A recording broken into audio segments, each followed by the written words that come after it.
We are back for more Power Hour. I'm Bex. I'm Mel. And let's plug in. So, we want to have a 3-part series with you on the word integration and everything we're doing to integrate both our team members and communication and our clients and their strategies. So we definitely need at least 3 podcasts to cover all of that. We'll see how much we can actually cover in 3 podcasts. But this first one, we want to talk about what we're doing with our team and the restructuring that we're going through across the board to make sure that our team integrates well with themselves, each other, the communication is healthy and direct, and we're able to collaborate in the best sense possible. So Mel, do you want to give a little bit of a summary and overview of what we've been working on the last month alone?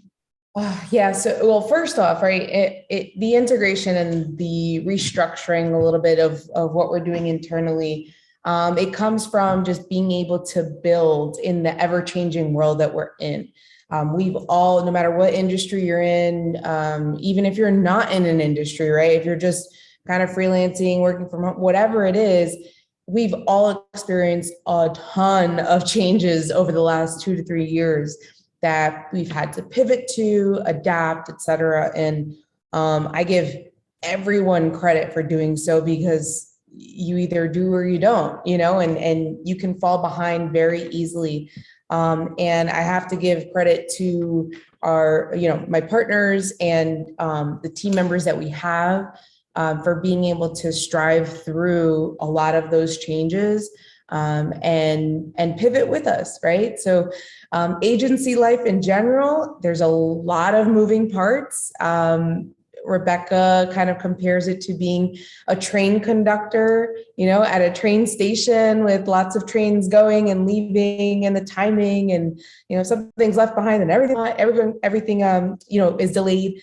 So there's so many different moving parts, right? And we've recognized that. And one of the things that we've been able to do for our clients from the beginning is offer a 360-degree marketing, a digital marketing approach to be able to cover all their bases, so to speak, to make sure that they're found online. In case you didn't know, FMO actually stands for Find Me Online Media. A lot of people confuse it with like FOMO, fear of missing out, and I get it. If you're not with us yet, I get the FOMO.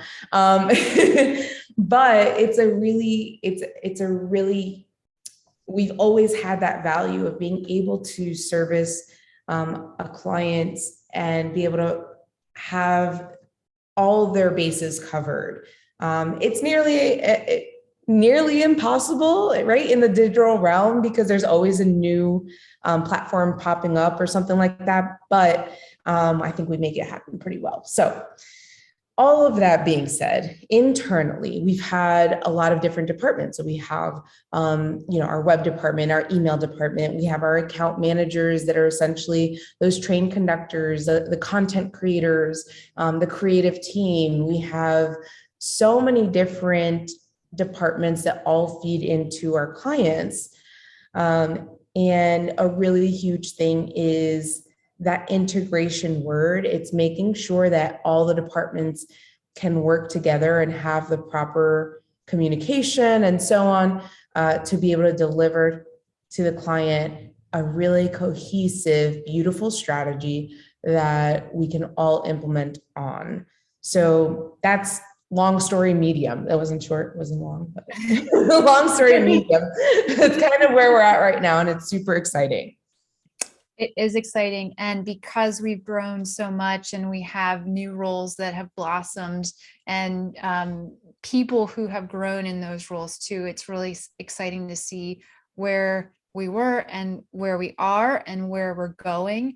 And we want to make sure that where we're going is at the right pace too. So this last month, we really took a moment to pause and slow down and figure out, how can we now, with this great growth, make the teams talk and communicate in ways that is more direct for them, but also will help the communication with our clients be more direct as well too. And one of the things that we already started on about a year ago was creating those teams with our account managers and having a community manager sort of assume the role of leader over them, but also that support system as well, coaching them and guiding them and training them, especially as new account managers are onboarded to FMO. They bring their own skills and expertise, but we also want to make sure that they learn our processes and procedure and how we are very unique in our management of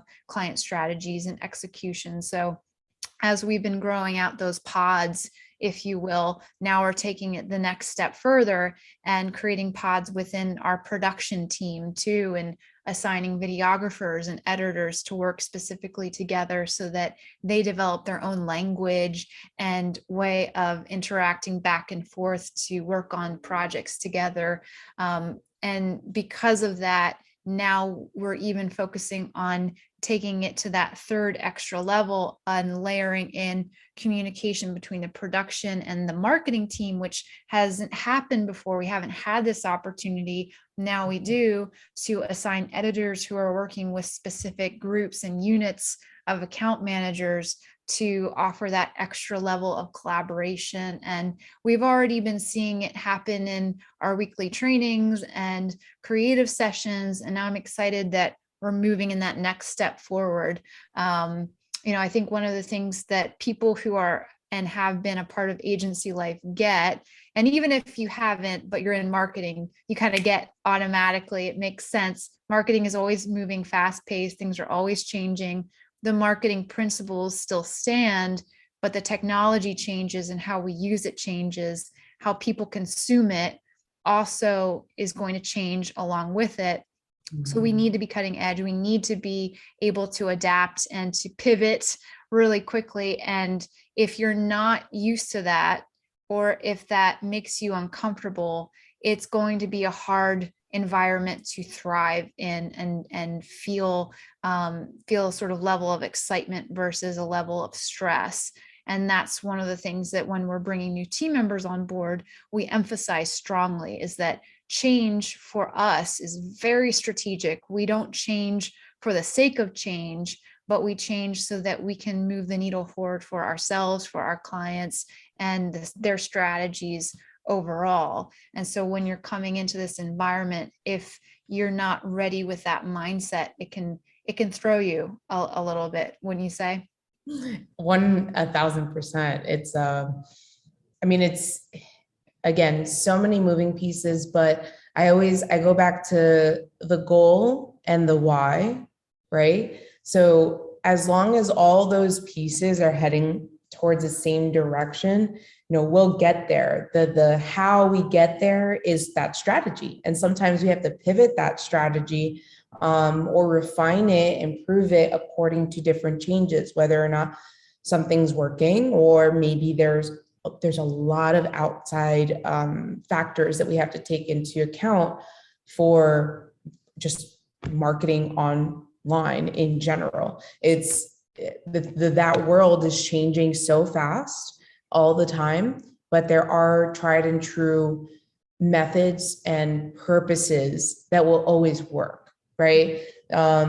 If you're in sales, if you're in different industry, it's the same thing as just staying true to your values, right? If you stay true to your values, the how, the methods, all those different aspects, that may change, but your reputation, those values, those will always stay the same. And so one thing I wanted to kind of talk about a little bit, because, whoever's listening to this podcast, you may be an account manager right now, and you could wonder, why some decisions are made sometimes by leadership and upper management.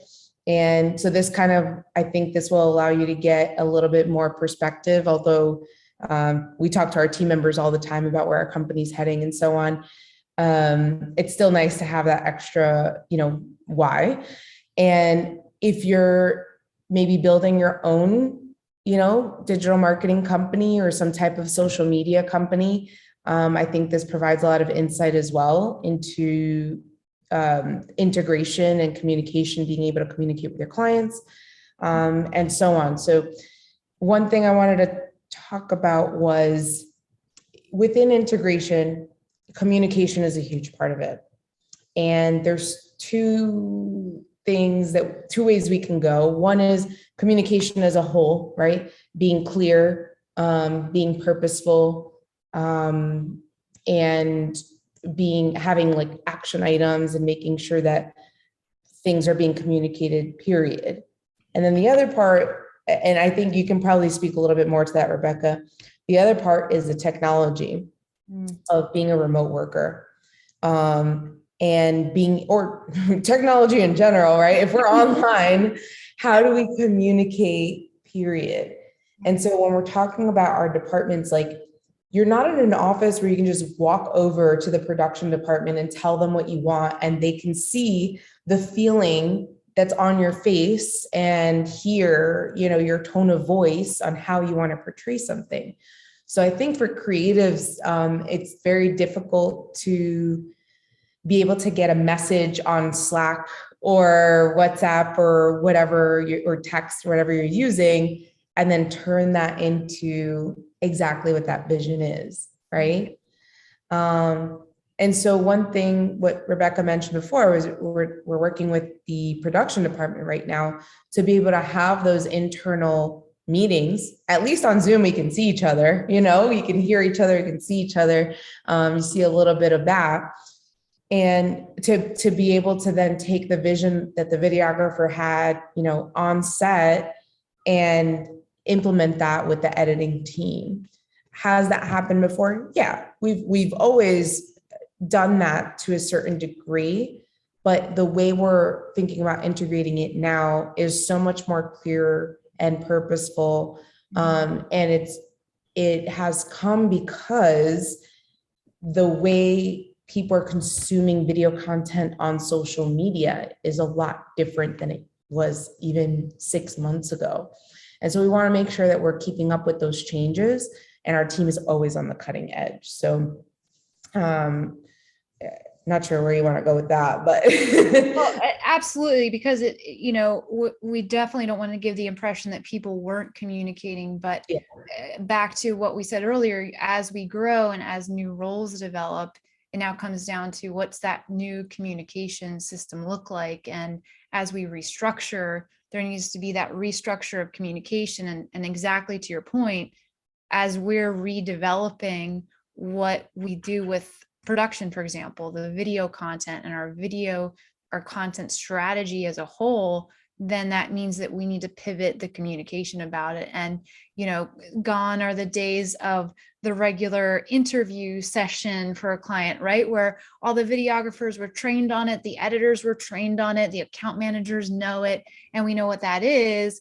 Now the content that we're seeing takes a lot more preparation and coaching and training, not just for the production team, but for clients as well too, to understand what's written on paper and how to translate that into the final product and the story. So it does take an extra level and element and layer of communication between the teams and building out that process now, which will always change. We tell everybody on our team that this is what it is currently, but it could change in a couple weeks time, depending on what we're seeing. As Instagram rolls out new features, we want to stay current with that. As video changes and how we as consumers adapt to the changes as we engage with that content, we need to make sure, to your point, that we are cutting edge. I think you mentioned some additional things as well when it comes to the level of collaboration between the account manager and the videographer can now shift as well, because at least this is how I think we all kind of see it currently. The content is now in everybody's hands. We can all make use of it and edit it and grab it on the go. And we're curators of that at the same time as being creators of that.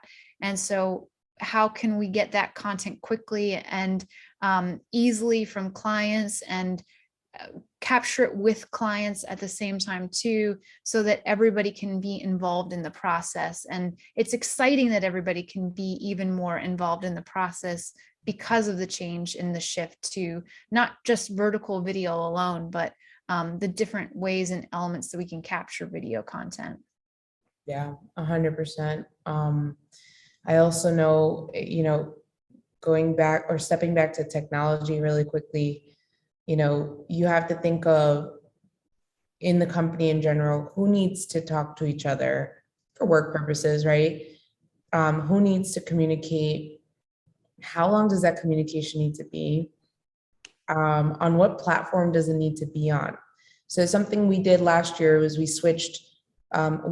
We've always thought about communication has been like our number one strength at FMO Media from the very beginning. We would have text chats with our clients, and we would always do a group chat so that everyone knew what was going on at all times. In case someone was busy, somebody else would answer. And so at some point, we transferred those text chats to WhatsApp, because everyone has WhatsApp, every Android, iPhone, until, they change that. Every year, every mind reading. Please be the new update. Until that changes, we have WhatsApp, which integrates everything, and WhatsApp's come up with some cool features for business, which has been nice. If they could just schedule messages, that would be awesome. But either way, great platform for communication. It keeps, right, your texts, your documents, your links all in one place. It's beautiful. And you can have as many people as you want in a chat. And so we had our account managers on the WhatsApp chats, but we grew so fast and so much that it was too many chats to keep track of. And so we needed a different way to organize ourselves. We would literally have a chat that was like, oh, this chat is for us with the client, and this chat is for the team that's working on this client. And so it'd be double the chats. Like, I think I'm still on like 1,000 chats. But when we switched to Slack, it was a really great tool. So if we're talking about technology and tools to, talk with each other, Slack has been a really great communication tool internally. There's a lot of things you can do within Slack. You can schedule messages, you can set reminders for yourself. It integrates with our project management system, with the Google Calendar, so many different things for all those moving parts. So that's been excellent. But being able to hop on a Zoom with somebody, or, the very rare times that I get to be in person with someone, it's still a really, really cool, or really helpful method. And it's a balance, right? Because I've been in the office where I've been like, okay, I'm excited to be in person with everyone, but then I can't get anything done because all I want to do in an office is just like chat and water cooler talk. Yeah. Yeah. I want to go to the fridge, see what's in there. Do we have any seltzer? Well, at least we can still snack together on Zoom, but it isn't the same as being together and act like we have our virtual high fives, but we could actually high five. Yeah. So just again, going back, then there's also communication with clients, right? So we have WhatsApp right now, and then we're also, we have some platforms that we're looking to elevate right now. We share a lot of stuff with clients on Google Drive. There's Dropbox. There are different ways to share videos and have an approval process for that. There are different ways to share pre-made content and have the client be able to maybe touch up or edit something themselves if they want full control, right? So there's so many different pieces of communication that then allow for that integration of all the moving pieces. And I think something that's really important with integration is like when those things come together, they need to be able to speak to each other, and it needs to be very clear and like linked up. And I think that's like what I stay up dreaming about. Or not stay up, it's what I dream about. I dream about like solutions for some of these pieces, and it's wild. I mean, it's fun. It's the fun part about it, but it's not easy for sure. It really is. It is fun. We were talking with our community managers today about how everybody likes to receive compliments. And I think pretty much everybody agreed that one of the ways of getting a compliment is knowing that what you executed on works. That is a type of compliment. And it is exciting for us when we see it working. Our dreams become reality, and it's executed on. And part of integration is the complement of two people or a group of people sharing their strengths and their skills and their expertise to create and execute on a project or a strategy and see growth for the client. So really awesome when we see the team come together and share the very best of themselves and go all in for the project and the client and share their passions. And it's not just about, like you said, the communication of the how, what, where, when, and why, but sharing that passion that they have for the work that they're doing is really cool to see too. And kind of going back to what you were saying, the pros and cons of being remote and versus being in the office.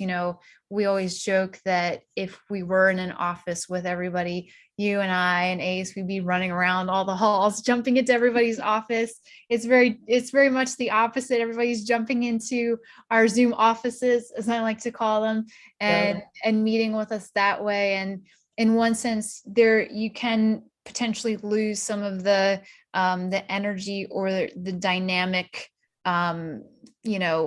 excitement of being there in person. I think we do a really great job of still maintaining that to the level one can on Zoom.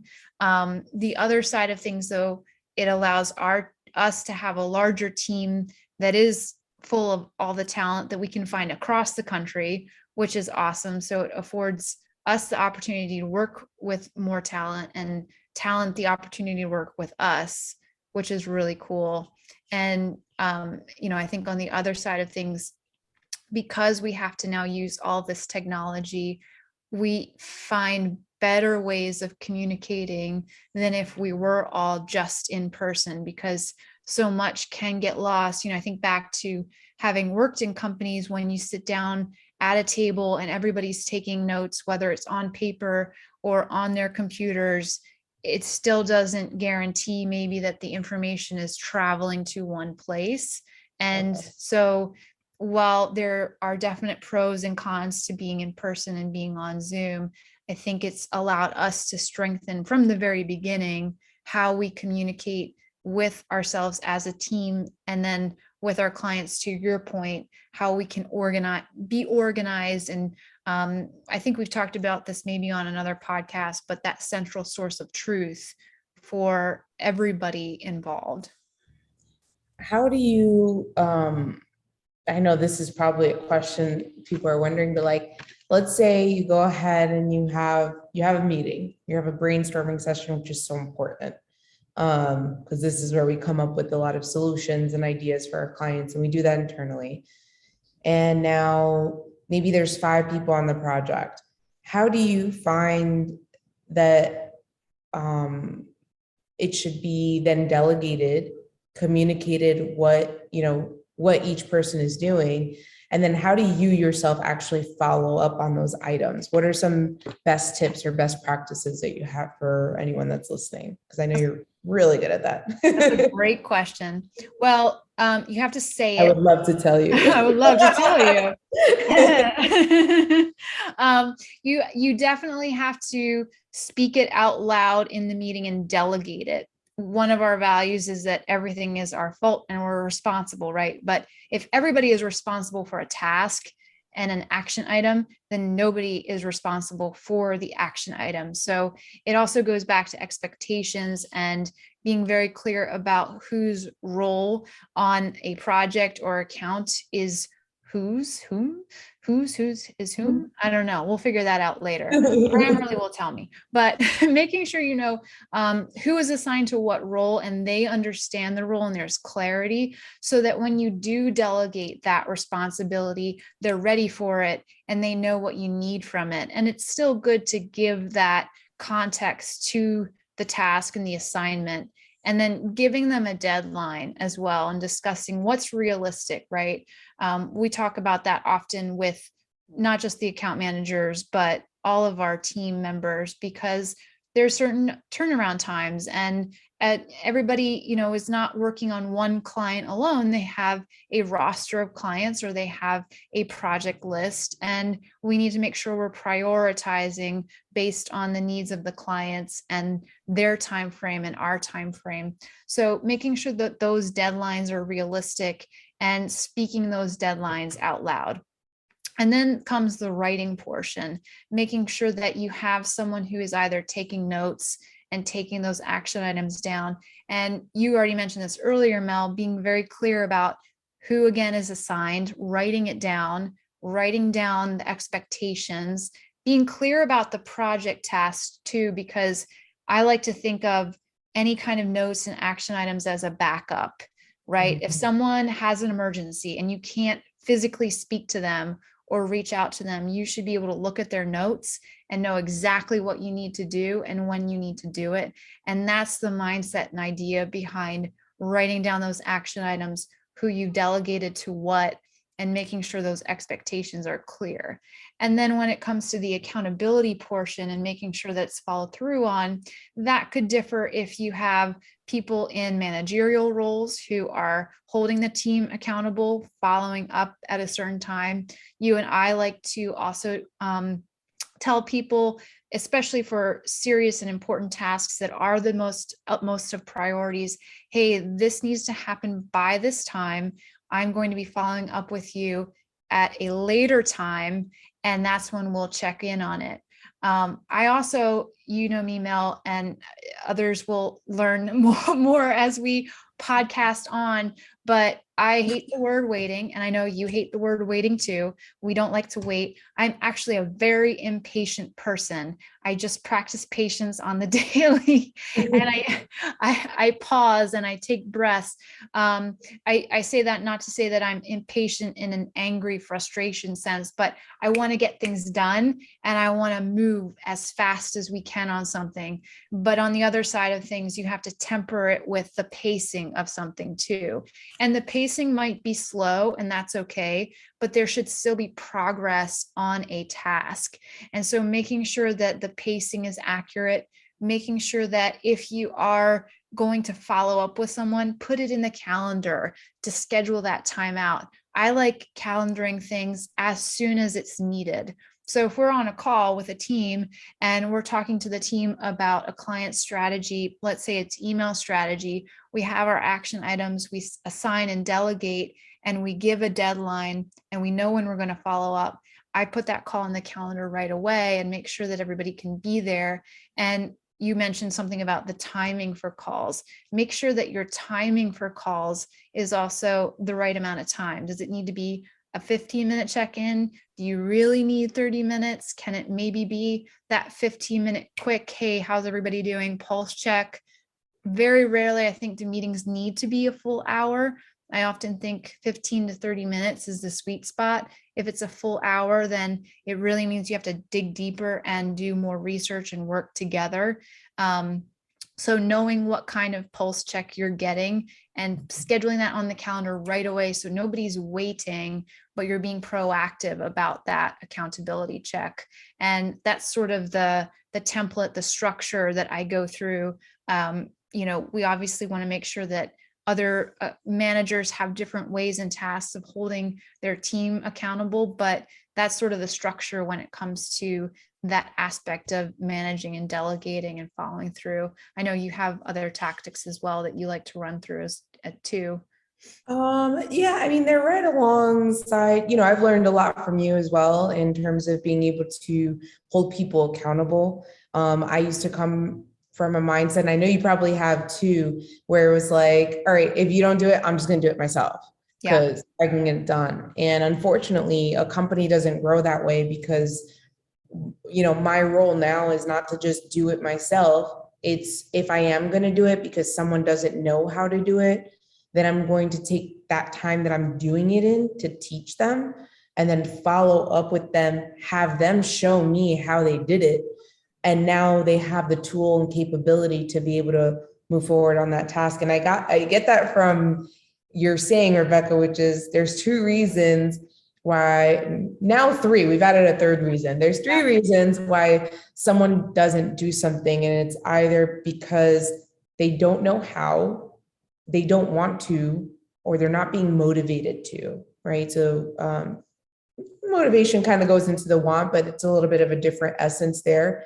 So if you're managing a team, or if you're managing yourself, right, and you're not doing something, like you need to ask it. We've all been there. We've all procrastinated something, right? Whether it's a doctor's appointment, a dentist appointment, or a task for a client that maybe is a little bit maybe difficult, right? Maybe the task is actually difficult. There's a lot of deep work that may need to go into that task, and you're in the middle of managing all these other things, and you're like, oh, I'll do it tomorrow. Oh, I'll do it tomorrow, or oh, I'll do it tonight when nobody else is bothering me, and that's not really the best way to think about it. So at least if you can identify, hey, how come I haven't gotten to this task yet?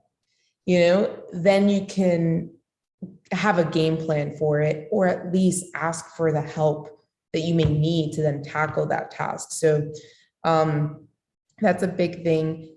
Another thing I was going to add, I wrote this down, is you mentioned that you're the type of person that likes to get things done. And I know that we work with a lot of creative minds, not that you are obviously a creative mind too, but it's very rare to find a creative mind that's also very task oriented. There's a balance there, right? A lot of times I believe I've seen a lot of creatives they have to get into a mode and do some of that deep work in order to make something beautiful. And I respect that, the work that goes into that. But at the same time, there are things that need to happen for clients in order to move the needle forward on whatever project we're managing for them.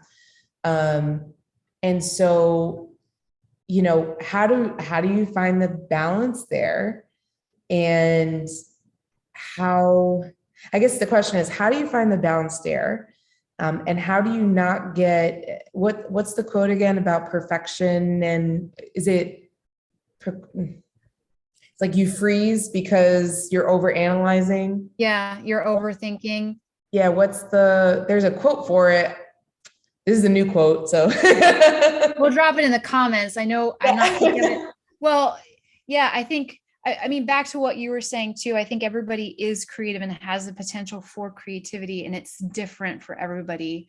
Right. And I've seen that with experience, with myself, people I know, but I just believe that about everybody, that we all have the ability to be creative. Creative doesn't mean that everybody's a fine artist and can draw the human body perfectly, right? That's not what creativity is. Creativity can be being innovative with an SOP, right? Thinking outside the box when it comes to technology. Scientists are creative. Tech folk are creative, right? Engineers are creative. So creativity takes different forms and facets, and we all think differently. And there are creative minds that think differently too. And so part of making sure that you collaborate with them well is, and we actually talked about this today too, understanding people's way of learning, how they want to receive praise, how they want to receive feedback. We can talk about feedback and how we discuss with our team on some other podcasts, because that is a whole other podcast in and of itself. There are some general rules of thumb that we all inherently believe in how you kindly directly give feedback, and making sure that you remember you're talking to a person. And because of that, you have to remember that person has a different point of view and a different way of thinking than you do. So my general rule of thumb is to never assume that they understand what I'm talking about. And sure, there are plenty of times when I'm never as clear as I want to be. And that's why it's also important to get feedback from the person, asking them, does that make sense? Let me know, your thoughts on something. Tell back to me what I said so that we're on the same page, not in a condescending way, but in a way to make sure that we're a part of this as a conversation. And it's not just a directive to you that I want you to go do this thing, but this is what I need. This is what we need, or this is what we need to discuss, and the client needs. What's our solution together to move forward, or what are our ideas together to create something for this client, and making sure that we're moving the needle forward. And I think it goes back to our, one of our other values, which is to be solutioneers, to solve problems. All we ever do is solve problems. And I say that in the best positive sense, right? Because that's life in general, but that's marketing all the time, is to solve problems. I don't think we're ever going to be comfortable in a strategy or tactics, because back to, full circle, we're always on the cusp of change. Right. The pieces are always moving, and it's how you balance and have that strength to move from piece to piece. I covered a lot in that. Yeah. No, but you answered actually so first of all, I remembered the quote. It's paralysis of analysis. Yes, okay. That's it. So paralysis of analysis. Yes.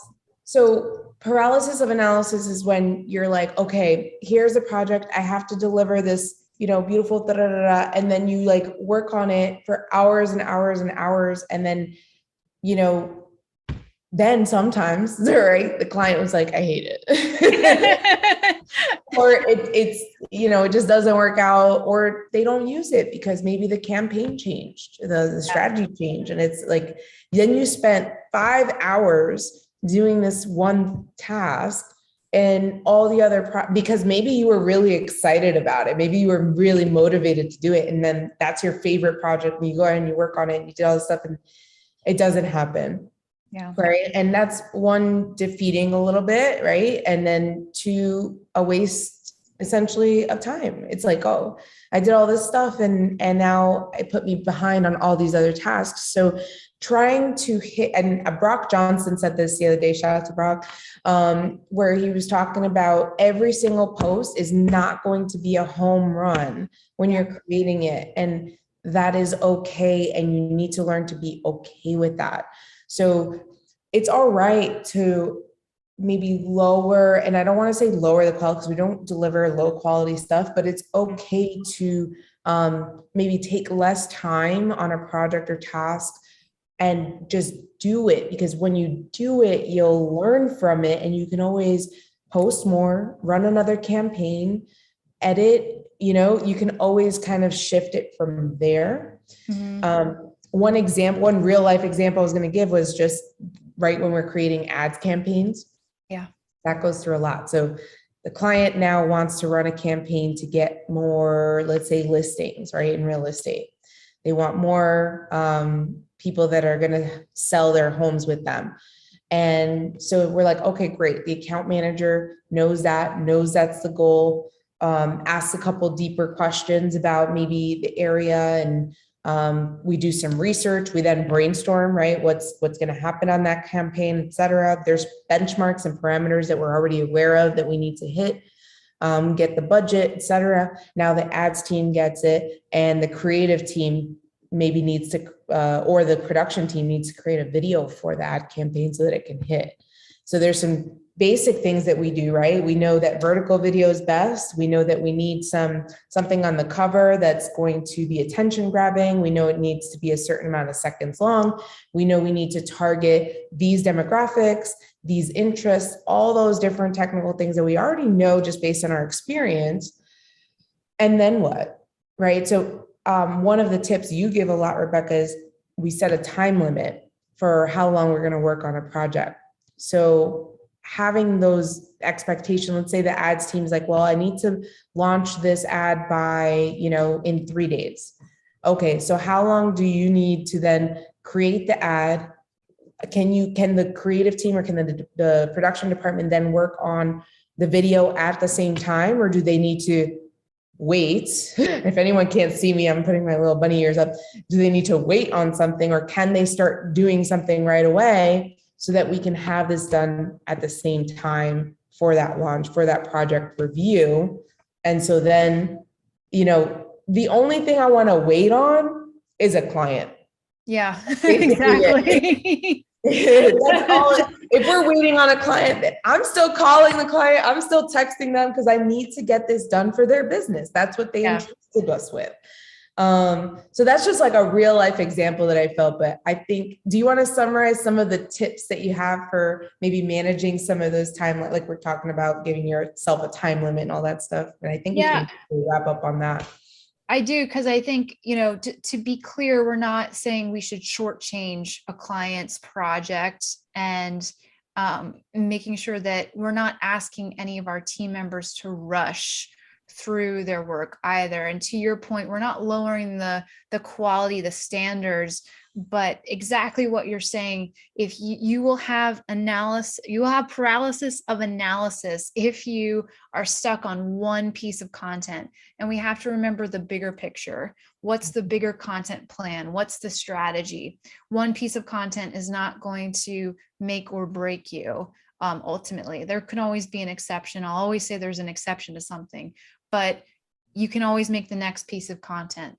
There should always be more content coming down the pipeline. If we're constantly caught up on the one singular piece of content, then we can't move forward with the rest.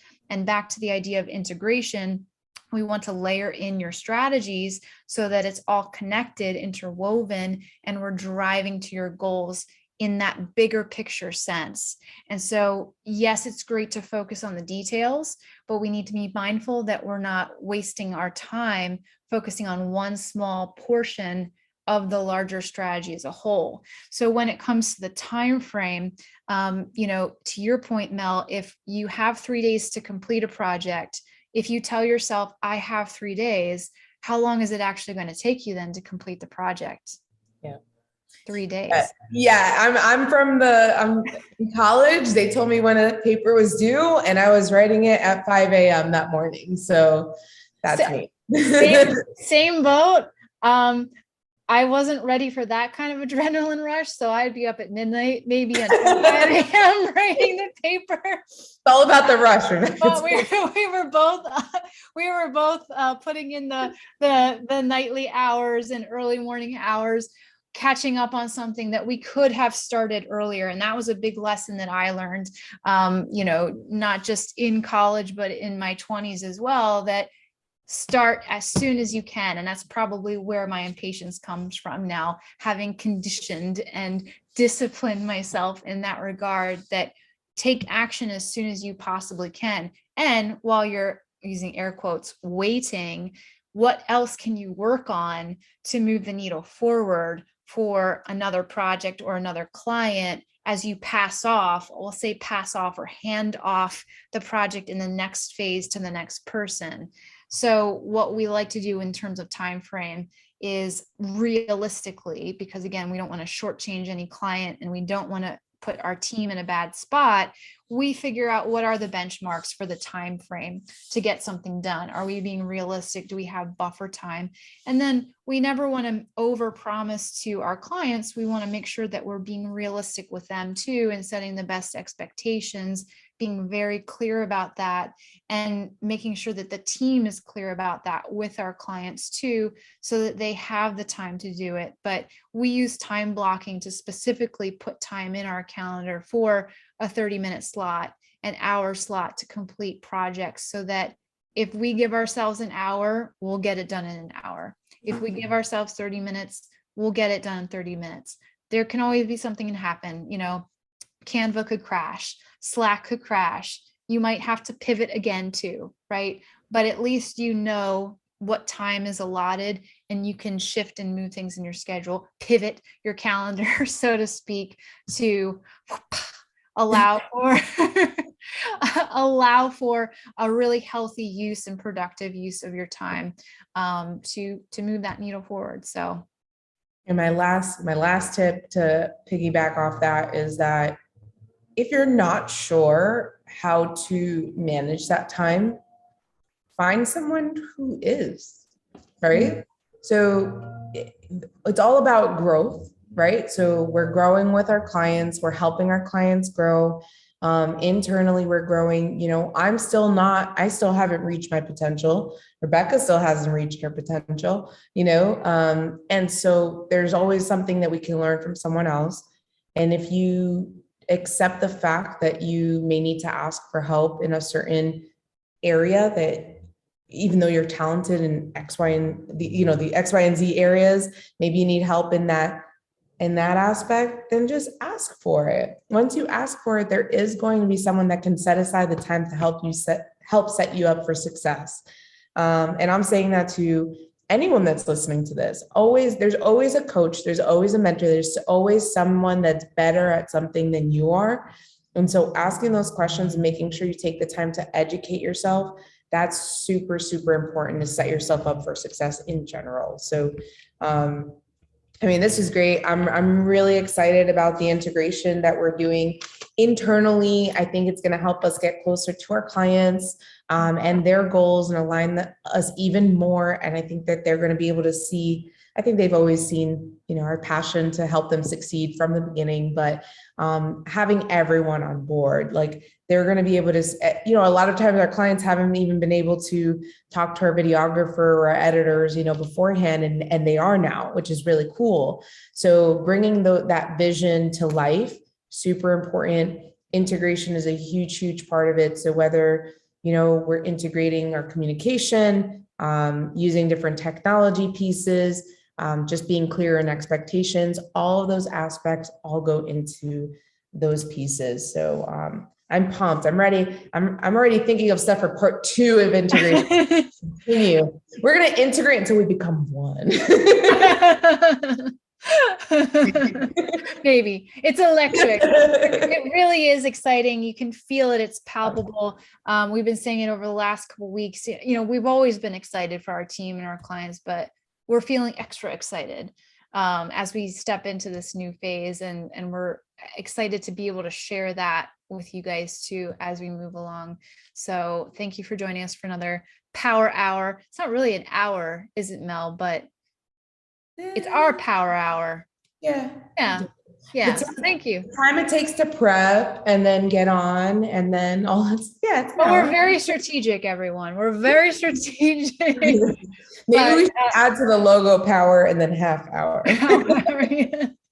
Well, thank you all for plugging in with us. Next up, part 2, integration.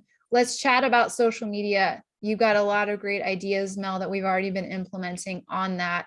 And I want to dig a little bit deeper and ask you some questions on that. So stay tuned, folks. The next podcast coming up. We'll catch you on the flip side.